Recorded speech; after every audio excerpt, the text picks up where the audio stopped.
continue our story today in Joshua 2, starting now in verse 12. Now therefore I beg you, swear to me by the Lord, since I have shown you kindness, that you also will show kindness to my father's house, and give me a true token, and spare my father, my mother, my brothers, my sisters, and all that they have, and deliver our lives from death. So the men answered her, our lives for yours, if none of you tell this business of ours. And it shall be, when the Lord has given us the land, that we will deal kindly and truly with you. Then she let them down by a rope through the window, for her house was on the city wall, and she dwelt on the wall. And she said to them, get to the mountain, lest the pursuers meet you. Hide there for 3 days until the pursuers have returned. Afterward, you may go on your way. And so the men said to her, we will be blameless of this oath of yours, which you have made of us swear. Unless when we come into the land, you bind this line of scarlet cord in the window, through which you have let us down. And unless you bring your father, your mother, your brothers, and all your father's household to your own home. So it shall be that whoever goes outside the doors of your house into the street, his blood shall be on their own head, and we will be guiltless. And whoever is with you in this house, his blood shall be on our head, if a hand is laid on him. And if you tell this business of ours, then we will be free from your oath, which you have made us swear. Then she said, according to your words, so be it. And she went away, and they departed. And she bound the scarlet cord to her window. This is the word of God for the people of God. We give thanks to God for his word today. Well, let's talk about Rahab today. But before we get to her story, let's just rewind a little bit and get us back to this point. We have started this whole series of the women of the Old Testament, but it's really also the men and the women that have journeyed this together, starting back, with Noah, and then we got to Abraham and Jacob and his 12 tribes, the 12 sons that we talked about, and then we get to Joseph, who's one of those sons of Jacob, and he brings the Hebrew people to Egypt to protect them, and they thrive and they flourish there in Egypt. But then sometime later, like 400 years later, we find that these Israelites that are in Egypt are now become slaves to Pharaoh. And then this little boy named Moses is born. And Sister Miriam, that we talked about last week, floats him down the river to save him, but also was with him throughout all of his journey of getting the Israelites out of Egypt and into the promised land that God had said would come to them. And so we come to this point today in our story that Moses has now died. That whole generation of Moses has died, and yet they are still not in the promised land. They can see it, they know where it is, but they have not arrived and taken the land that God has promised. So Joshua was the apprentice of Moses, and he had been trained by Moses, and he believed faithfully in God and wanted to do what God had told him to do. And God told him, if you go back and read chapter 1, God gives him a very explicit promise that if you don't forget me, I won't forget you. If you don't forget me, I won't forget you. I will protect you through every battle, and I will get you to the land that I promised you. I will provide you the land. Well, there was only one problem. There were people already living on that land. They had to go into these lands and claim it for themselves. Now, the easiest way would have been for those people to say, hey, we've heard about this God and we want to be a part of this. Come on in, let's work together and build God's kingdom. Wouldn't that have been the best way? Just like our society today, that's not always the way it happens, is it? The easy way. Because the people that were living in Jericho, which is where our story takes place today, would have heard about all that God had done through Moses and all of that journey. They would have heard about the parting of the Red Sea. They would have heard about the burning bush. They would have heard about all of the travels, because word traveled. We didn't have media back then, but we had voices that shared the stories. So the people living in Jericho would have heard about what God had been doing through those Israelite people. But instead of embracing that and saying, I want to be a part of that, they trembled in fear that they would then lose everything they had. And so as Joshua was given this authority by God to go into these communities, they really just wanted them to be embraced. So God gave Joshua the order to go to the city of Jericho, which was one of the first cities across the Jordan River. So they had to get across the Jordan River first, which was a miracle in and of itself, because we know God can part water, right? He did it with Moses in the Red Sea, didn't he? Well, he did it again with Joshua at the Jordan River. He parted the Jordan River so they could all cross safely to the other side. Now, there was nobody chasing them at that point, but God wanted to make sure that all of them were able to get into the land that they had promised. And that first step was getting across that Jordan River. So now they're on the other side of the river.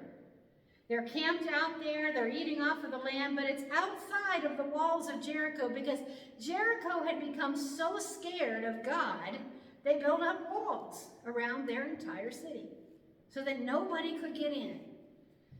And so Joshua sends a couple of spies into Jericho to see what's going on. You go in there and get the lay of the land. Let me know how many soldiers are there, how strong are they? Are there anybody in there? Is there anybody in there that believes in God? That's really what Joshua wanted to know. Is there anybody in there that's going to help us build our kingdom in this new land? Well, the spies found nothing but people in corrupt lifestyles, worshiping false gods, pagan rituals. They weren't finding much, but they did find this big wall and army surrounding it, making sure that nobody entered. Well, when God around this community that hears these spies from Israel, there's going to be trouble. And so the king finds out. And so as the spies are trying to get out of town, they know they can't. And they come across Rahab's house. Now, Rahab had a house that her wall, the back wall of her house, was actually attached to the city wall. So everybody that came in and out of town had to walk past her house. So everybody knew about Rahab's house. And Rahab's house had become a house where she would bring any travelers in. But it had also become this reputation of becoming a prostitute's house. And for Rahab, that was her income. That was the only way she knew how to make money, was to sell herself and to allow that kind of activity to happen in her house. But you could just imagine, you know how communities are. Everybody talks. Oh, did you see what was happening over there at Rahab's house last night? Did you see who walked into Rahab's house last night? It was so-and-so's husband. Did you know about that over there? I mean, you know how people like to talk. But Rahab was just looking at it as a way to help bring people that were traveling, to give them a hot meal and a clean bed. If anything else happened, that was on them, it wasn't hers. So when these spies come knocking on the door, she just naturally let them in because they were wandering travelers. She didn't know who they were at first, until they began talking. She knew she needed to do something. And so what did she do? She hid them. Said, go up to my roof. There's a bunch of flax out there that I'm drying out. I want you to go up there and hide underneath it, and I'll protect you. And for whatever reason, these spies decided to trust her. Because so far they hadn't found anybody in the city that was willing to even listen to them, let alone protect them. But they put their trust in this woman of ill repute that woman from the red district, that woman that nobody should be approaching, they trusted. Isn't that just how God is? That God puts us at the right place at the right time. Because when the soldiers came looking for these spies, Rahab said, yeah, I saw them. But I sent them on their way. They're outside the gate now, but if you hurry up, you might be able to catch them. So she lied. But sometimes you've got to do what you got to do to protect what you got to protect. And she knew there was something special about these men up on her roof. So after the soldiers had left, she went upstairs and she just began talking to these spies and learning more about this God that she had wondered about. She had heard those same stories and she just wanted to know more. She wanted to hear what they had to say because these men had been with Moses, had been with Joshua. They had been part of that journey. I can't imagine how much time they spent just listening. But yet she also knew that she couldn't protect them, so she helped them to escape. She lowered a red cord outside of her window, which would have been on the outside of the city wall, and she helped them to escape and told them the best route to get out of town that the soldiers would not look at first. Reminded them for 3 days, just stay hidden, and it will all blow over. So that's exactly what happened. The spies were able to get away safely and they make their way back to Joshua, and now Joshua's got the game plan. He knows what the city looks like. He knows that Rahab's house is going to be protected because the spies had told her, you leave that red cord hanging there and then we will know that we will pass by that house and protect it. What does that story remind us of? The Passover. Remember from the Passover when we were told to leave the blood of the lamb across the door frame, and when the spirit of death comes, your home will be spared. So here now is these spies telling Rahab, leave that red cord dangling and we will know that's your house and your house will be saved. But now the story goes that, and this is the part of the story that we teach in Sunday school. We usually don't teach the part in Sunday school about Rahab and her story. We skip ahead to the story of the walls of Jericho coming tumbling down, because that's the fun story to teach when we teach our children. When Joshua then comes around the city, they've got a plan that's from God that you're going to take your whole group of people, all of them, and every day for 6 days, you're just going to, in silence, walk around the city. Now, could you imagine just going down to downtown Newark and a whole hundreds of people just silently walking around the city? That would cause some looks, wouldn't it? The people in the city would look and say, what in the world are they doing? But they aren't saying anything. They're not doing anything. They're not protesting. They're not got their weapons out. They're just taking a walk. And the only thing they're hearing are the priests blowing their horns. But yet they're carrying the Ark of the Covenant, which remember contains the 10 Commandments, and that was the holiness of God that they were carrying with them. They were following this Ark of the Covenant all around the town. They'd never go back to their camp. And I'm sure the town folks were like, what was that all about? That was weird. But then the next day they did it again. And the town folks are probably wondering, what are these people doing? For 6 days, they daily walked one lap around the city. Then on the 7th day, they said, this is the day that matters because this is the Lord's day. We are going to shout from the top of our lungs as we walk around this city, not once, but 7 times. 7 times we're going to walk around this city shouting as loud, blowing our horns as loud, clanging the cymbals, whatever noisemakers you've got in your pouch. I want you to make a noise.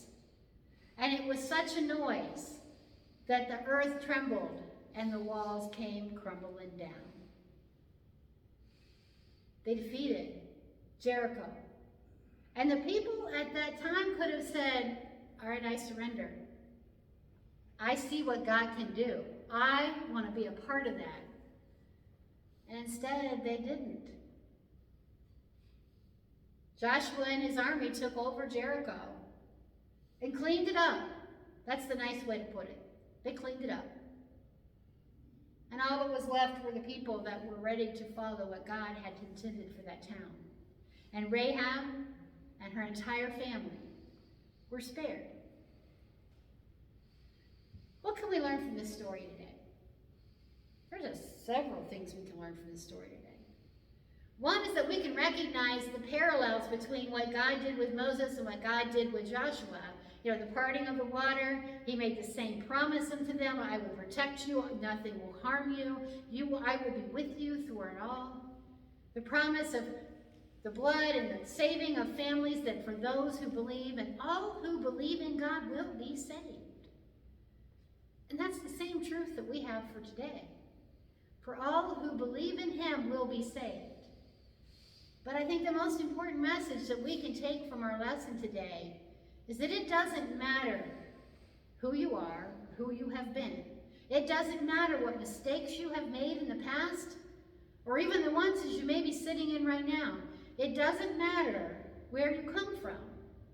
It matters what God does with you in your future. Your past is forgiven when you take on Jesus as your Lord and Savior. So we don't need to hold on to it. We can let it go because God's already taken it for us. Rahab had faith in God that inspired her to do something good. That's faith and works. That we have faith in God, but through that faith we then go out and do works for God. That's exactly what she did. She didn't have to. She wanted to. She wanted to. And did you know that Rahab is mentioned again in the New Testament? She's mentioned in Matthew as a relative of Jesus. Did you know that? She's a great, somehow many numbers down the road, grandmother of Jesus. A prostitute. Now, if that's not God to say, I can redeem anybody and use her for good.